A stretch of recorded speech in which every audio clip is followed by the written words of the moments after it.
Retrouvez toute notre actualité sur videopolice.com, la chaîne YouTube d'Unité SGP Police.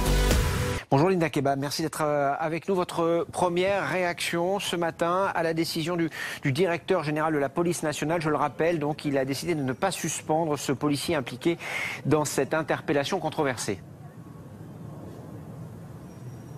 Bonjour, la logique voudrait que je vous dise que je suis rassurée, qu'on est rassuré, mais en fait on ne l'est pas, parce qu'il aura fallu quand même un mouvement de colère hier soir à l'appel de notre organisation syndicale.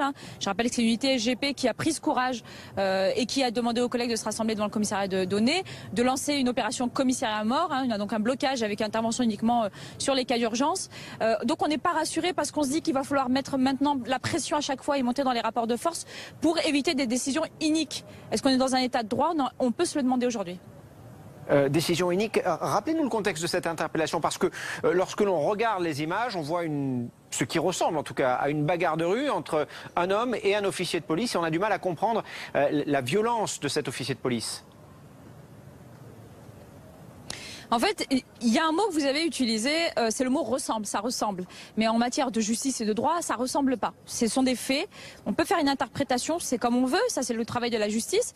On peut trouver aussi que la violence est légitime ou illégitime, mais on n'a pas à sanctionner sur du ça ressemble, on dirait, ça semble que, moi je pense, 8 secondes de vidéo. C'est ça l'état de droit. Si on ne sanctionne pas avant une enquête, vous l'avez dit il y a quelques secondes, il n'y a pas d'enquête, le collègue n'a même pas été auditionné. Il apprend, c'est important de le dire, par les réseaux sociaux qu'il va être suspendu, parce que le communiqué de presse qui a été tweeté par la préfecture de police a fait office finalement de déclencheur, mais aussi parce que nous n'étions même pas au courant de cette décision. Ça c'est juste une honte. Et puis depuis quand est-ce qu'on punit avant même avoir eu la moindre enquête? Je tiens juste à rappeler que l'auteur des faits, donc parce qu'il y a eu une commission d'infraction qui a justifié l'intervention des collègues, l'auteur des faits ne nie pas son infraction, n'a même pas déposé plainte. C'est vraiment uniquement cette vidéo qui fait de cette non-affaire une affaire. Évidemment, elle est tronquée, elle est coupée, on n'a pas du tout le contexte. Quant à l'utilisation de la violence, je veux juste vous rappeler que malheureusement, et on le déplore, mais c'est comme ça, quand on a face à nous des personnes qui sont violentes, on doit aussi en faire usage. C'est le droit qui nous le permet. Alors c'est vrai, il y a des idéologies qui estiment que la police ne doit pas utiliser du tout la violence. Il n'arrivait qu'avec des caresses et des fleurs pour interpeller des personnes. Et malheureusement, on a des concitoyens qui ne se rendent pas compte qu'en affaiblissant la police, en nous attaquant, par haine ou par colère, sans aucun fondement de droit, nous affaiblissent et donc du coup mettent en danger les seuls qui pourraient les protéger. Une fois qu'on a affaibli la police, qu'est-ce qu'on a en France? On a l'anarchie. C'est une idéologie que certains veulent installer, que des associations de défense tentent de mettre en place, malheureusement au détriment de chacun d'entre nous. Pardon Linda Kebab, il ne s'agit pas de remettre en cause évidemment le rôle utile de la police, mais quand vous dites que cette interpellation est un non-événement, c'est véritablement le cas? Des interpellations de cette violence, de cette intensité sont des non-événements pour vous? Vous savez, le Aulnay-sous-Bois, c'est un des secteurs les plus difficiles de Paris, de France, pardon. Et je vais vous dire tout simplement que c'est aussi une zone dans laquelle les collègues tous les jours connaissent et côtoient malheureusement la misère sociale, la violence, oui, tous les jours. On a des policiers qui sont agressés. Je tiens juste à vous rappeler qu'on a des milliers de collègues agressés chaque année. Donc il y a des milliers de collègues qui chaque année connaissent la violence. Donc je veux vous dire, c'est un non-événement. Pourquoi? Parce que malheureusement, c'est notre quotidien, c'est un phénomène général. Et quand on a un collègue qui va faire usage de la violence, je tiens juste à rappeler que la boxe fait aussi partie des techniques qui nous sont enseignées en formation. Donc si on veut remettre ça en question, eh bien, il va falloir interroger le corps de conception et de direction de la police nationale.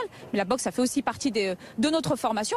Donc si on nous dit qu'on ne doit plus en faire usage, de quoi on a le droit, qu'est-ce qu'on a le droit d'utiliser? Le LBD est remis en question, l'usage de l'arme administrative est remis en question parce que c'est pas beau, c'est violent. Le coup de poing est remis en question parce que c'est pas beau, c'est violent. Dites-nous ce qu'on doit faire, que ceux qui ne font pas ce métier nous apprennent notre métier et nous disent comment est-ce qu'on doit intervenir. Mais aussi et surtout, il ne s'agit pas de prendre parti, il s'agit juste dans un état de droit de dire on ne sanctionne pas sans enquête. On n'est même pas en train d'être partisan, on dit juste que dans un état de droit il est important au moins d'auditionner la moindre des choses et au moins de notifier la sanction à la personne qui est concernée. Mais il n'y a même pas eu d'enquête et c'est ça qui est choquant. Je vais juste rappeler une chose, qu'aujourd'hui on a à l'Assemblée nationale une personne qui est mise en examen et qui n'est même pas suspendue. Vous comprenez le deux poids deux mesures et c'est la raison de notre colère. Merci Linda Kebab, et je rappelle que personne ne veut remettre en cause ou vous apprendre votre métier, mais notre métier à nous c'est de poser des questions, surtout lorsque des images comme ça sont diffusées. Merci en tout cas d'avoir répondu à nos questions ce matin en direct sur BFM TV. Retrouvez toute notre actualité sur videopolice.com, la chaîne YouTube d'Unité SGP Police.